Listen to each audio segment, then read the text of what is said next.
നമ്മുടെ ഡോലി പോലും ആമക്കുട്ടന്മാർ ഇതുവരെയും കിടക്കുന്നത് ഈ ഒരു ഫ്രിഡ്ജ് ബോക്സിലാണ്. എന്നാൽ ഇന്ന് നമ്മൾ ഇവർക്ക് നല്ല രീതിയിൽ ഫുഡ് എടുക്കാൻ പറ്റുന്ന രീതിയിലും എയർ എടുക്കാൻ പറ്റുന്ന രീതിയിലും ഒരു കൊച്ചു ബേസിൻ എടുത്ത് നാച്ചുറൽ സെറ്റപ്പിൽ ടാങ്ക് സെറ്റ് ചെയ്തെടുക്കാൻ വേണ്ടി പോവാണ്.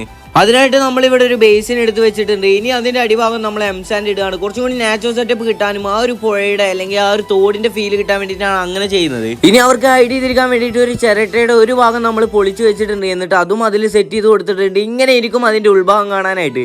അവർക്ക് അതിൽ കയറി ഇരിക്കാൻ പറ്റുന്ന രീതിയിലാണ് നമ്മൾ ആ ഒരു ചിരട്ട ഓട്ട തുളച്ചെടുത്തിട്ടുള്ളത്. നാച്ചുറൽ ടാങ്ക് ആയിട്ട് നമുക്ക് മാത്രം ഫീൽ ചെയ്ത പോലെ അവർക്കും തോന്നണം. അതിന് വേണ്ടി നമ്മൾ ഇതുപോലെ ഒരു കല്ലും കൂടി വെച്ച് കൊടുത്തിട്ടുണ്ട്. ശേഷം അവർക്ക് കയറി നിന്ന് എയർ എടുക്കാൻ പാകത്തിന് ഒരു ഓടും കൂടി ഇതുപോലെ ചെരിച്ച് ടാങ്കിൽ വെച്ച് കൊടുക്കുന്നുണ്ട്. ഇനി ആ ഒരു ടാങ്കിലേക്ക് നമ്മൾ കുറച്ച് ഗപ്പി ഗ്രാസും കുറച്ച് ഡക്വേഡും കൂടി ഇട്ട് കൊടുത്തിട്ടുണ്ട് ഒരു നാച്ചുറൽ സെറ്റപ്പ് കിട്ടാനായിട്ട്. ഇനി നമ്മുടെ ഡോലുവിനെയും ബോലിനെയും ആ ഒരു ടാങ്കിലേക്ക് ഇട്ട് കൊടുക്കാം. എന്തായാലും അവർക്ക് ഹാപ്പി ആയിട്ടുണ്ടാവും. എന്തായാലും ഇനി അവരെ ഹാൻഡ് ഫീഡ് എടുത്ത് നമുക്ക് ട്രെയിൻ ചെയ്തെടുക്കണം. അപ്പോൾ എന്തായാലും വീഡിയോ ഇഷ്ടപ്പെട്ടിട്ടുണ്ടെങ്കിൽ മറക്കാതെ ചാനൽ സബ്സ്ക്രൈബ് ചെയ്യുക. പുതിയൊരു വീഡിയോ ആയിട്ട് വീണ്ടും വരാം.